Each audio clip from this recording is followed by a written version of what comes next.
Atos 9, de 1 a 6. Eu sei que é um texto muito conhecido, já preguei muitas vezes aqui sobre esse texto, mas não é sobre este texto que eu vou ministrar diretamente. Eu quero trazer para você hoje o tema Encontros que mudaram histórias. Encontros que mudaram histórias. Eu não vou falar aqui de casamento, ok? Eu encontrei minha esposa naquele dia. Gabriel olhou para Milena naquele dia, se encontraram e se apaixonaram e hoje estão casados e vão ter muitos filhos, 5, 6 filhos em nome de Jesus, para a glória do Senhor. E aí esse tipo de encontro, mas um encontro que mudou a sua história. E eu quero já traçar para você, apresentar a você esse texto que diz assim: enquanto isso, Saulo ainda respirava ameaças de morte contra os discípulos do Senhor. Dirigindo-se ao sumo sacerdote, pediu-lhe cartas para as sinagogas de Damasco, de maneira que, caso encontrasse ali homens ou mulheres que pertencessem ao caminho, pudesse levá-los presos para onde? Jerusalém. E aí vem o texto. Em sua viagem, quando se aproximava de Damasco, de repente brilhou ao seu redor uma luz vinda do céu. Ele caiu por terra e ouviu uma voz que lhe dizia: Saulo, Saulo, por que você me persegue? Saulo perguntou: quem és tu, Senhor? Ele respondeu: eu sou Jesus, a quem você persegue. Levante-se, entre na cidade, alguém dirá o que você deve fazer. Os homens que viajavam com Saulo pararam emudecidos, ouviu a voz, mas não viam ninguém. Vamos parar por aqui esse texto. Este encontro foi um encontro que mudou a história de vida do apóstolo. Hoje, nós declaramos como apóstolo Paulo, lemos a Bíblia e o conhecemos como apóstolo Paulo. Paulo, ele tinha uma ambição nessa terra depois que ele teve esse encontro com Jesus. Quando você lê as cartas do apóstolo Paulo, esse momento no livro de Atos, a história de Paulo, você vai perceber isso de forma muito clara.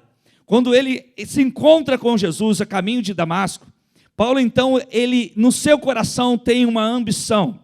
Abra só a sua Bíblia em Filipenses capítulo 3, versículos de 7 a 14. Vamos lá. Vamos abrir Filipenses capítulo 3, de 7 a 14. Olha só o que está escrito. Olha Paulo falando. O apóstolo Paulo, inspirado pelo Espírito, falando.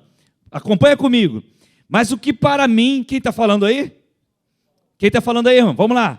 Paulo. Então Paulo está dizendo assim: mas o que para mim era lucro, passei a considerar como perda. Por causa de quem? Cristo. Ele perseguia aqueles que serviam a Jesus. Ele perseguia os cristãos. Ele matava, ele ameaçava, ele prendia. E agora, quando ele tem um encontro com Jesus, no caminho de Damasco, uma ambição tomou conta do seu coração. Aquele encontro transformou a sua história. E aí, já no decorrer da sua vida cristã, já no decorrer das suas experiências com Deus, ele escreve isso aí. Mas o que para mim era lucro, passei a considerar como perda por causa de Cristo. Versículo 8. Mais do que isso, considero tudo como perda, comparado com a suprema grandeza do conhecimento de Cristo Jesus. Aleluia. Você está entendendo o que nós estamos vendo aí, queridos? Vocês estão acompanhando? Olha Paulo escrevendo, depois que ele teve um encontro com Jesus, depois de muito tempo de envolvimento com Jesus, de intimidade com Jesus, considero tudo como perda comparado com a suprema grandeza do conhecimento de Cristo Jesus, meu Senhor, por quem perdi todas as coisas. Tem muita gente querendo ganhar tanta coisa com Jesus, né? Aí Paulo está dizendo, eu perdi. Pensa comigo. Por quem perdi todas as coisas, eu as considero como esterco para poder ganhar Cristo. Versículo 9. E ser encontrado nele, não tendo a minha própria justiça que procede da lei, não porque eu sou bonzinho, que eu faço as coisas certinhas, que eu vou no culto direitinho, que eu participo, não, mas a que vem mediante a fé em Cristo. Ele vai citando mais uma vez isso. A justiça que procede de Deus e se baseia na fé. Versículo 10, vamos lá. Quero fazer o que Paulo está dizendo? Quero conhecer Cristo, o poder da sua ressurreição e a participação em seus sofrimentos, tornando-me como ele em sua morte. Versículo 11 agora. para de alguma forma alcançar a ressurreição dentre os mortos. Versículo 12. Não que eu já tenha obtido tudo isso, ou tenha sido aperfeiçoado. Aí Paulo vai dizer, que a gente já conhece, mas prossigo para alcançá-lo, pois para isso também fui alcançado por Cristo Jesus. Versículo 13. Irmãos, não penso que eu mesmo já o tenha alcançado. Ele está dizendo, eu não vou parar nunca. Eu conheço, sabe, Paulo teve assim revelações que nenhum ser humano na terra teve a respeito de Jesus.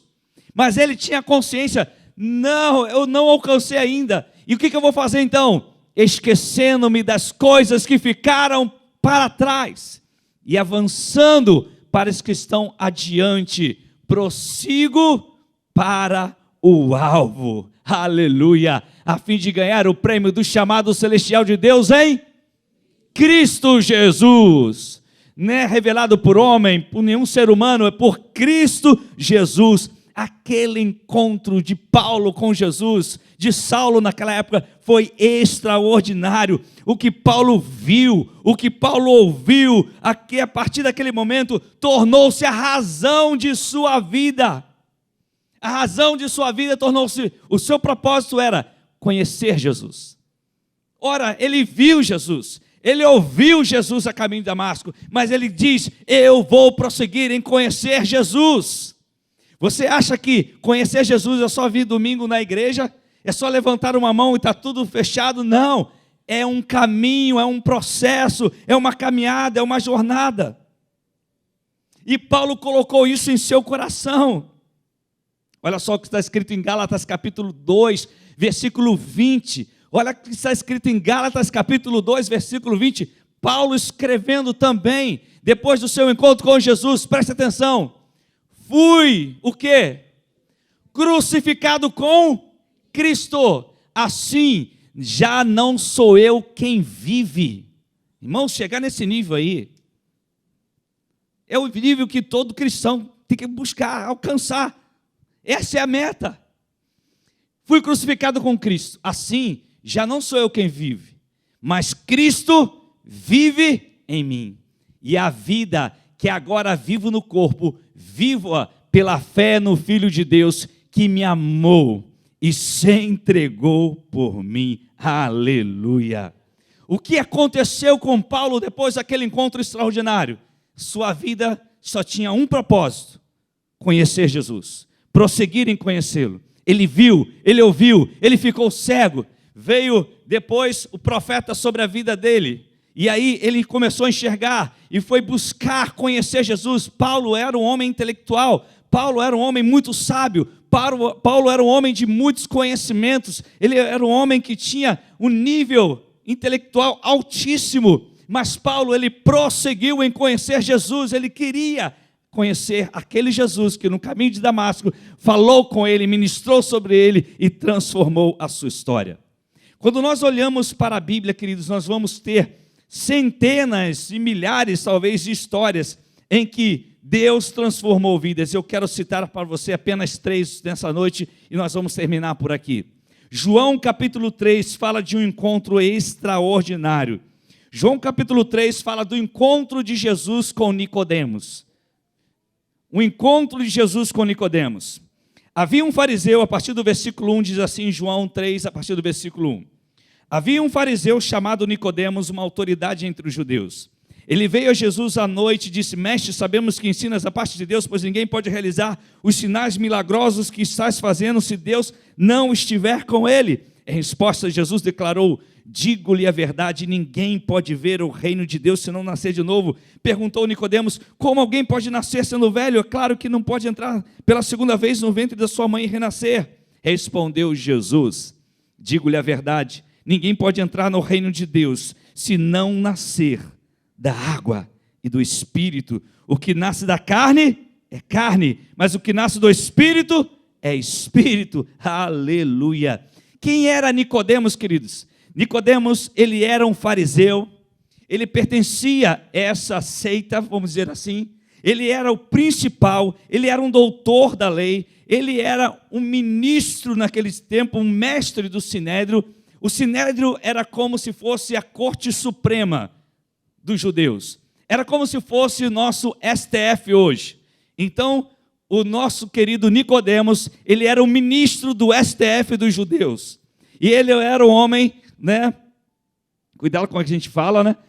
Ele era um homem muito conhecedor das Escrituras. Por ser um doutor, ele, além de conhecê-la, ele interpretava. Então, quando Nicodemos vai à noite procurar Jesus, nós podemos imaginar que ele foi porque ele estava em busca de algo para a sua alma.